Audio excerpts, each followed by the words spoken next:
Hello everyone, Calamity at almost 80 subs here with a short video talking about the Missive Windspear. This is a weapon you can get in the current event that is running right now called the Of Ballads and Brew. It ends in 4 days and 11 hours. You still have plenty of time to do it. The event took me about 3 to 4 hours about. It's not that long, it's a lot of dialogue, and it's very easy to accomplish. And you can also get this up to Refinement 5 all for free. So this is what the weapon is and what it looks like. It gives you a substat of attack percentage increase, and the weapon effect is very easy and simple to understand.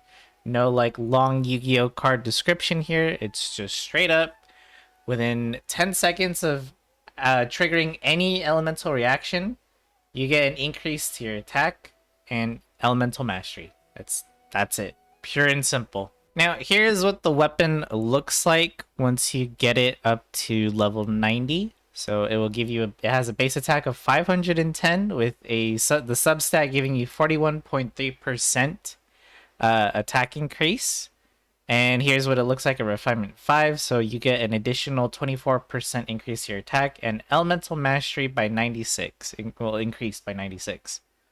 So pretty solid weapon overall. There is one thing I do want to point out while you're ascending this weapon or leveling it up, is that it does need a material that's actually kind of hard to come by in Genshin, and is the...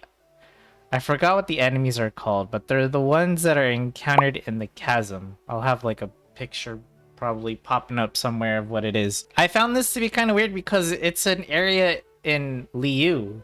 I'm sorry if I'm mispronouncing that, but it's in the chasm, which isn't even near Mondstadt, and this event's supposed to be Mondstadt and its characters, so they gave you a weapon that needs ascension materials in a different region. Just kind of weird, but hey. But yeah, you have plenty of time to get this weapon. Keep in mind, if you're new to Genshin Impact, event weapons like this have never reappeared ever. So once you miss your opportunity to get this weapon, it is gone, at least for now. I hear they are talking about ways to rerun events, or like at least have these weapons available in some way, but as of right now, all of the event weapons that have been available in Genshin in the past have never come back. So this is your only chance to get it, and you still have plenty of time to do so. Now, with that being said, you might be wondering, who could I use this for? I have some character suggestions for you, and just note that this probably isn't going to be anyone's like best weapon ever. Obviously, it's not going to be better than a 5-star or even some of the 4-star options that we have available to some of these characters. But with that being said, it's still a decent choice if you have nothing else, especially if you're new or just don't spend a lot of gems on 5-star weapons, which is totally understandable. That's right, y'all. The first character is going to be the Archon of Polearms, Xiangling. This weapon is going to be great for her because it just straight up gives her more attack and elemental mastery, which is going to increase that vape damage and or melt, depending on what team you're using her with. But it doesn't matter. She is a character used in a lot of team comps that rely on reactions, and this weapon is just going to make those numbers be bigger. If you do decide to use this weapon for Xiangling, I just have one small recommendation for her artifacts, and that is to give her a main stat energy recharge sands piece, just to make up for the lack of energy recharge. For me, I have the catch, which is also another free weapon you can get from fishing, but if you don't want to fish to get this weapon, totally understandable. You have to do a stupid amount of fishing to get this weapon, and it's very, very annoying. But this weapon gives you a nice energy recharge, so that's why on my artifacts I go for attack. But if I were using this, I would go for energy recharge on my sands piece for sure. The next character that could definitely take use of this is going to be Raiden Shogun. It's just straight up more attack, and as we've mentioned in videos before, one of Raiden's most popular teams is the Raiden's International Team Comp, which is basically lots and lots of elemental reactions. You're going to see Overloaded, Electro Charged, basically lots of elemental reactions happening all at once, and with Raiden being your main damage dealer in this comp, she is going to be getting a nice increase to her attack as well as elemental mastery, making those reactions do more damage. Especially for Raiden's case, for your timepiece, again, on artifacts, Energy recharge again.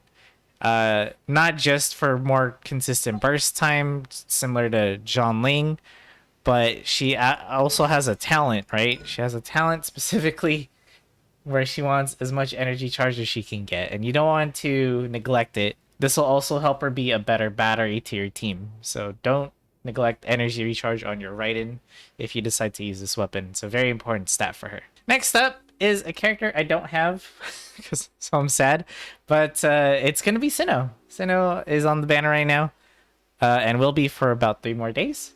And if you were lucky enough to pull him, but you were unlucky enough to get his signature weapon on the weapon banner, the Staff of the Scarlet Sands, or you just want to save your gems, totally understandable. The event weapon is going to be a great alternative free-to-play option for him. It gives him everything he needs, just more attack, and he also is a character that would love Elemental Mastery. You are going to be running him in like aggravate teams, so that'll only help increase the damage. Unfortunately, because you don't have his signature weapon, you are going to be missing out on a bunch of crit rate, so you are going to have to build his crit rate and crit damage appropriately on your artifacts. The next 2 characters I'm going to recommend are actually right next to each other, and there's Cyno again. But they're actually going to be Hu Tao and Xiao. Those are going to be the last 2 character recommendations for this weapon. And we're going to start with talking about why it's decent for Hu Tao first. So for Hu Tao, the Elemental Mastery is going to help make her vaporize damage or melt if you're doing that kind of thing.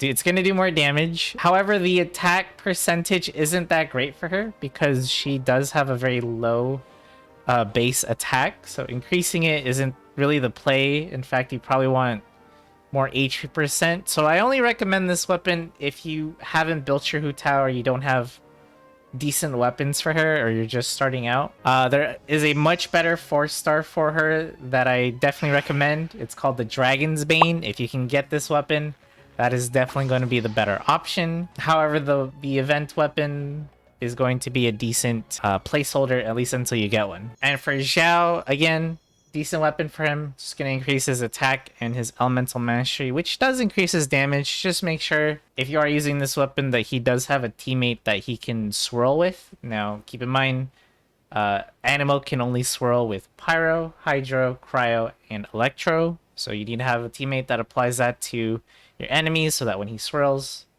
or when he hits them with his elemental burst or his elemental skill, it will actually swirl and do damage. So that is going to do it for my character recommendations. What characters are you guys going to try the Missive Windspear on? I'm curious to know. Let me know in the comments, and I'll see you guys in the next video. Thanks for watching.